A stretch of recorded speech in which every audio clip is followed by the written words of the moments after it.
WTMA, your radio. Crime report I put out on Jim Diamond 37 years ago because now he's come up with my property and I can recover it. Hasn't the statute of limitations sort of expired by now? Not for old Beetle LPs. That's lifetime. That's like murder. Not for me. Steal a Beetle, you've done. John Smith, when were you here at WTMA? I was here in 1966. I got out of the Navy. I was discharged here at Charleston, and then, of course, I was immediately homeless, so I had to find a job, and I had to find a place to live, so I just wandered into the studios here because I was always a radio nut. We're all radio nuts. We are indeed. So you wandered into the studio, and you got yourself a job. Got a job, but they couldn't use my real name of Dick Andert at the time because they had a Richard Anderson on the air at the time. So for some reason, they had to put a couple of jingles together, and they came up with John Smith for my, WTMA, John Smith. So that's who I became until later. I couldn't stand it anymore about a year and a half later. What was it like, Dick or John? I'll go by your stage name, John Smith. What was it like when you were here? Well, I was 21 years old. It was Charleston, South Carolina, and I was having a lot of fun. You were a single guy in a wonderful, warm seacoast town. Yeah. And you were a hot disc jockey. Remember a place that we'd go to at night? I don't know if it was Little John's or Big John's. Big John. Big John. It was. We've all spent some time drinking good beer at Big John's Tap. He's my cousin. I can picture that place right now. And filthy. It was one of the filthiest places I've ever been. But after a few beers, you didn't care about the roaches crawling down the wall or the rats scurrying under the table. I was a retired sailor. So right. You knew all about that then. Yeah. But I'll tell you, in the last 37 years, changes have occurred here. This is an absolutely gorgeous city. Of course, it probably was then too, but I was, like I say, 21 and blind to my environment, so I didn't really know what was going on except in a radio studio. I was such a radio nut. But you say blind to your environment. It's probably that Viagra, Johnny, that you're on. You got to watch that stuff. Never touch the stuff. It can cause you to go blind, but never touch the stuff. You never touch the stuff. That's good. So, John, if you would, by the way, tell us what you're doing now because you've got a fascinating job. What are you doing now, John?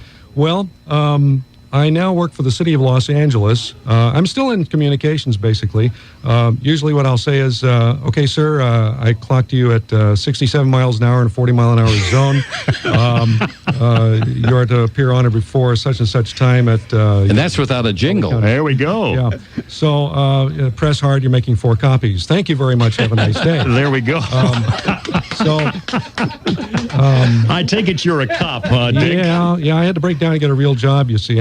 Right now, I'm a sergeant of police with the Los Angeles Police Department. Oh, that's great. And you're on the air. Yeah, I'm on the air right now. Oh, but you're not on the air in L.A. The only time on the air in L.A. is when I say 10L60, I'm code 6 at 5131. Or you call for a backup. Or I call for a backup. Nobody will come. Dick, but, I can do that. Before we take a quick break here, give us a little bit of your spiel, the way it was when you were here back in the 60s. Okay. How you sounded when the announcer said, and now, ladies and gentlemen, Mr. John Smith.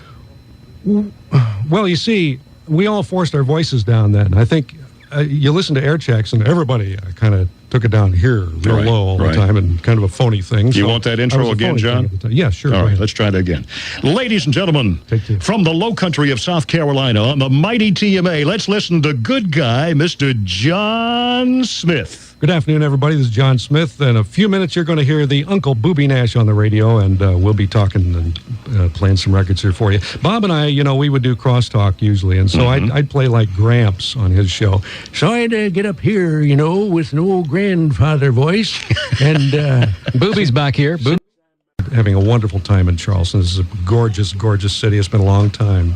I saw the Dock Street Theater last night real briefly. We went in. I was in a play there in 1967, Jubilee. It was written locally. I saw that play in 67. You're kidding. I saw that. I went to the Dock Street Theater and saw Jubilee. In fact, I'll be darned. There was a woman who sang a lead role in that, and I had a crush on her. What was her name? I can't remember her name, but I played opposite her. I was Adam Hooker, the young land. You've been a hooker for a long time, and I want you to know that we won't hold that against you, Dick. Okay. We went in there into the the place yesterday, and I said, "Hey, I was on the stage here," and the lady was looking at me like I was a crazy homeless person or something, and so I didn't get any further than that. But it's wonderful being here. It's Dick. It's great to have you. The gentleman that we all knew on the air is John Smith from WTMA's Rock and Roll Days, coming back all the way from Los Angeles, where he is a police officer or sergeant. And Dick, we just appreciate your time too. And I did see Jubilee in 1967, and I saw you perform. It's amazing how fate will